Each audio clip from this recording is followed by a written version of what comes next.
आज है 13 फरवरी 2026, दिन है शुक्रवार। आइए देखते हैं मध्य प्रदेश की 10 बड़ी खबरें। चांदी आज 5,835 रुपए गिरी, कीमत 2,61,000 रुपए किलो हुई। आपको बता दें सोने चांदी के दाम में आज गिरावट है। Indian Boolean and jewellers association के अनुसार 1 किलो चांदी की कीमत 5,835 रुपए कम होकर 2,60,614 रुपए पर आ गई है। इससे पहले बुधवार को चांदी की कीमत 2,66,449 रुपए किलो थी। वहीं आज 10 ग्राम 24 कैरेट सोने की कीमत 1,175 रुपए गिरकर 1,56,147 रुपए पर आ गई है। इससे पहले बुधवार को 1,57,322 रुपए प्रति 10 ग्राम थी। सराफा बाजार में 29 जनवरी को सोने ने 1,76,121 रुपए और चांदी ने 3,85,933 रुपए का ऑल टाइम हाई बनाया था।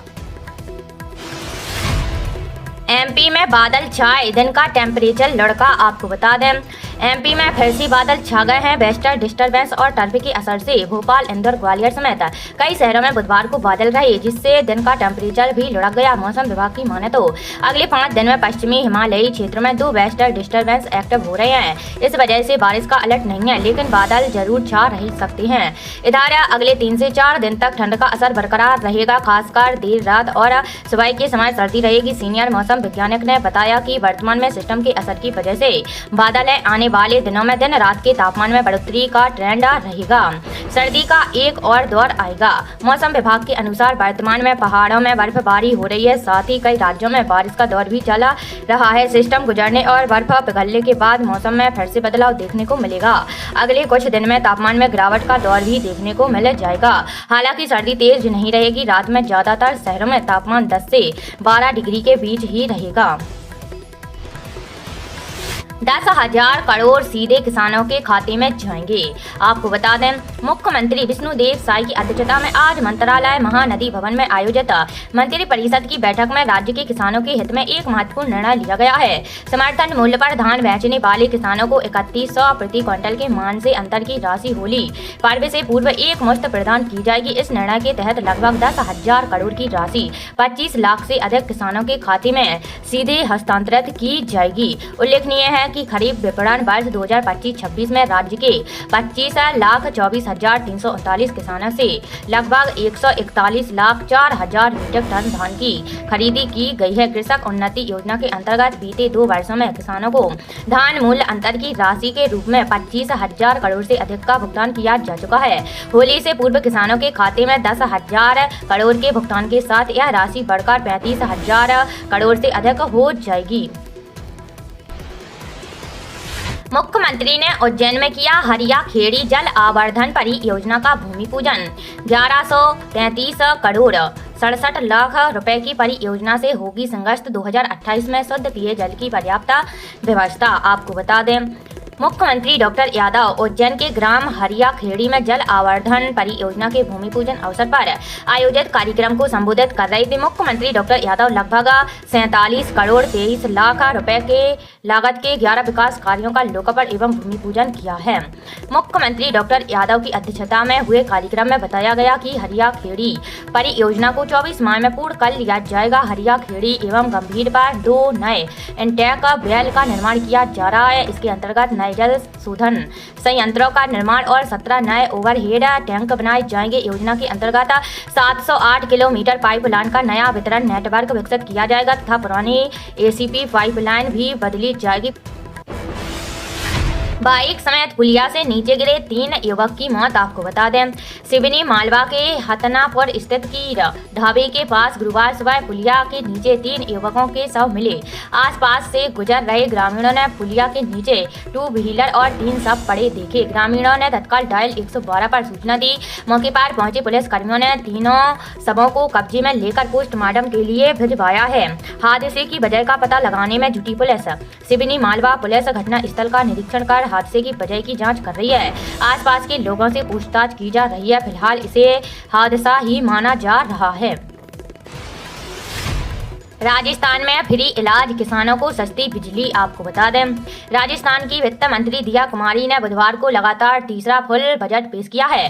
करीब 2 घंटे 54 मिनट के बजट भाषण में दिया कुमारी ने सरकारी कर्मचारियों, किसानों के साथ हेल्थ सेक्टर, पेयजल, ट्रांसपोर्ट सेक्टर में कई घोषणाएं की हैं। उन्होंने कहा 8वें वेतन आयोग के लिए हाई पावर कमेटी बनाई जाएगी। परीक्षाओं के लिए नई टेस्टिंग एजेंसी का भी बजट में ऐलान किया है। सरकार स्कूली बच्चों को खेल किट और जादुई पिटारा भी देगी। असहाय बीमारित लावारिस मरीजों को अब फ्री इलाज मिलेगा। बजट में मुख्यमंत्री लखपति दीदी योजना में अब कर्ज की सीमा को 1 लाख से बढ़ाकर 1.5 लाख किया गया है। वित्त मंत्री ने कहा सरकारी कर्मचारी की मौत पर उसकी पुत्रवधू को भी अनुकंपा नियुक्ति मिल सकेगी। साथ ही कर्मचारी के सरकारी नौकरी में रहते समय स्थायी दिव्यांगा हो जाती है और वह नौकरी करने में असमर्थ है तो आश्रिता को अनुकंपा नियुक्ति मिलेगी।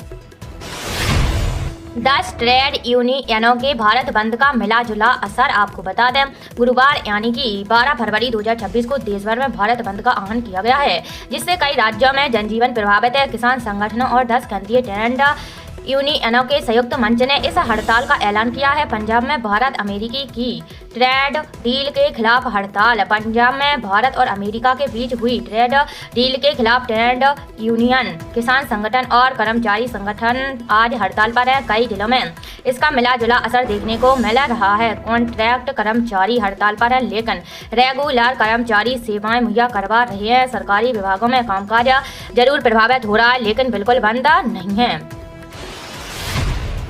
यूपी में लड़कियों को शादी के लिए 1 लाख रुपए मिलेंगे। आपको बता दें, योगी सरकार ने विधानसभा चुनाव 2027 से पहले अब तक का सबसे बड़ा बजट पेश किया है। सरकार का यह 10वां बजट है जो 9,12,000 करोड़ का है। यह पिछले साल से 12% ज्यादा है। वित्तीय वर्ष 2025-26 में 8,70,000 करोड़ का बजट पेश किया गया था। वित्त मंत्री सुरेश खन्ना ने बजट में सबसे ज्यादा महिलाओं को साधने की कोशिश की है। अब बेटियों की शादी के लिए 51,000 की जगह 1,01,000 रुपए दिए जाएंगे। साथ ही 43,000 करोड़ की नई योजनाएं शुरू करने का ऐलान हुआ है। चुनाव में छुट्टा गौवंश बड़ा मुद्दा बनता है।